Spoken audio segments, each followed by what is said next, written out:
Hi hello welcome to my channel. Good morning to everyone.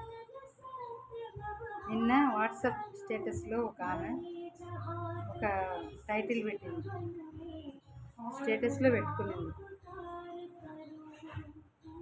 మరి ఆమె ఎట్లా తెలుసా, పూజలు మొన్న కార్తీక మాసం ఏదో పోయింది కదా, ఎవ్రీడే పూజలు చేసేది, ఎవ్రీడే స్టేటస్లో అప్లోడ్ చేసేది.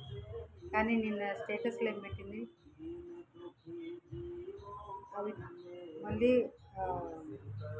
వరస్ట్ ఉన్నాయి వర్డ్స్. హెల్ప్ ఎవరికి చేయకూడదు, మనకు అవసరమైతే ఎవరు చెయ్యరు, సొసైటీ ఇట్లా ఉంది అట్లా ఉంది అని స్టేటస్లో పెట్టుకుంది. ఇంటికి వచ్చి అన్నం తినిపోతారు, అవి కూడా పెట్టాలా స్టేటస్లో? అవతల వాళ్ళు మీ వాళ్ళే వింటారు కదా, తెలిసిన వాళ్ళే వింటారు కదా, మీ నెంబర్ తెలిసి ఉంటుంది కదా. మీ స్టేటస్ చూసి మీరు చెప్పిన మాటలు విని వాళ్ళు ఎంత హర్ట్ అయింటారు. మహా అంటే ఒక భోజనానికి ఎంత ఖర్చు అవుతుంది? మహా అంటే ఒక 500 అనుకో, వాళ్ళు వచ్చినప్పుడు తింటారు. అది కూడా మీరు చెప్పాలా? అలాంటప్పుడు ఇన్వైట్ చేయొద్దు కదా, చేసిన తర్వాత అట్లా అనొద్దు కదా, బాగుండదు. నీకు అట్లా అనిపించవచ్చు, స్టేటస్లో పెట్టారు కానీ అది సొసైటీ కూడా చూస్తుంది కదా, నీకు ఎంత చెడ్డ పేరు వస్తుంది, నేను ఎంత చెడుగా అనుకుంటారు. ఇలాంటిదా ఈమె, ఇలాంటిదా అని అనుకుంటారు కదా. అఫ్కోర్స్ నువ్వు ఇప్పుడు సిటీలో ఉండొచ్చు, తర్వాత వెళ్ళవా నువ్వు? మీ ఏరియాకి వెళ్తావు కదా. తినడానికి వచ్చేది విలేజ్ నుంచి, దూరం నుంచి వచ్చిన వాళ్ళే మీ ఇంటికి వచ్చి ఉండొచ్చు, షెల్టర్ కోసము మీకు తెలిసిన వాళ్ళే ఉండొచ్చు. లోకల్ వాళ్ళైనా కూడా ఏదైనా ఒకేషన్ ఉంటేనే వచ్చి ఉండొచ్చు. నీకు ఎంత బాగా పాసిబుల్గా ఉంటేనే డబ్బులు హెల్ప్ చేసి ఉండొచ్చు నువ్వు. కానీ అలా స్టేటస్లో ఆ మీనింగ్స్ వాళ్ళని తిట్టడం, అలాంటివి పెట్టడం అస్సలు బాగాలేదు. అలాంటివి ఎప్పుడు పెట్టకండి. మీరు మీ పేరుకు తగినట్టు ఉండండి. మీ పేరు ఎంత బాగుంది, అసలు మీరు కూడా బాగున్నారు, నేను చూసినా కదా. కానీ అనడం కంటే చేయకుండా ఉండడమే బెటర్ కదా. పెట్టి చెప్పడం ఎందుకు? పెట్టకుండానే చెడ్డగండి, అది బాగుంటుంది. ఇచ్చి చెడ్డదనకన్నా ఇవ్వకుండానే చెడ్డగండి. ఇప్పుడు ఇచ్చి స్టేటస్లో పెట్టి సొసైటీ ఏంది, ఎంతమందో చూసింటారు. మీ రిలేటివ్స్, మీ ఫ్రెండ్స్,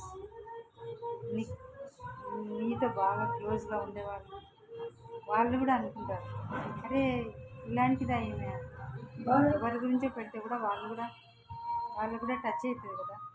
అలాంటి పని ఎప్పుడు చేయరు, అలాంటివి ఏం పెట్టరు. ఎన్ని పూజలు చేసి ఏం ప్రయోజనం? నువ్వు భగవంతుడు ఇతరులను నిందించమని చెప్పలేదు. ఏదైనా కూడా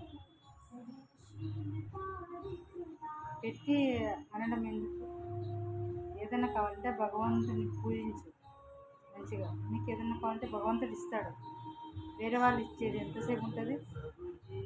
నువ్వు వేరే వాళ్ళకి అన్నం పెట్టినావు, ఎంతసేపు ఉంటుంది? ఒక్కరోజే, తర్వాత రేపటికి ఉండదు కదా. అదే నువ్వు చేసే పూజలు ఎప్పటికి ఉంటుంది, నీ పిల్లలకు కూడా వస్తుంది.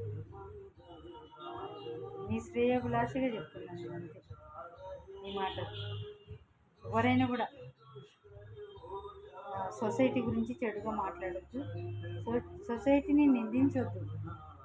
నీకు ఇష్టమైంది పెట్టినావు, ఇష్టమైంది ఇచ్చినావు, అంతేగాని వాళ్ళు అట్లాంటి వాళ్ళు ఎట్లా అంటే ఆ వర్డ్స్ నేను చెప్పకూడదు, చెప్తే నేను అన్నట్లేదు.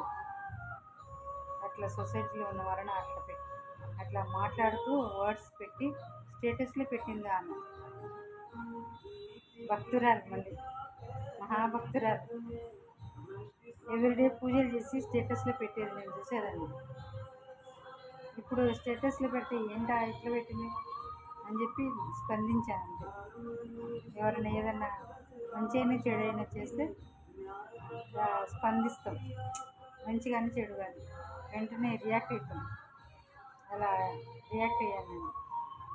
ప్లీజ్ అలాంటి పెట్టకు, ఓకేనా? ఆమె కాదు, ఎవరైనా అట్లా పెట్టవద్దు. ఇష్టం ఉండి హెల్ప్ చేస్తాం, ఇష్టం ఉండి అన్నం పెడతాం, ఇష్టం ఉండి ఇన్వైట్ చేస్తాం ఇంటికి, ఏదైనా మనలోనే ఉంది. అట్లా మళ్ళీ తిరిగి చెప్పొద్దు. Thank you. Please subscribe my channel, like చేయండి.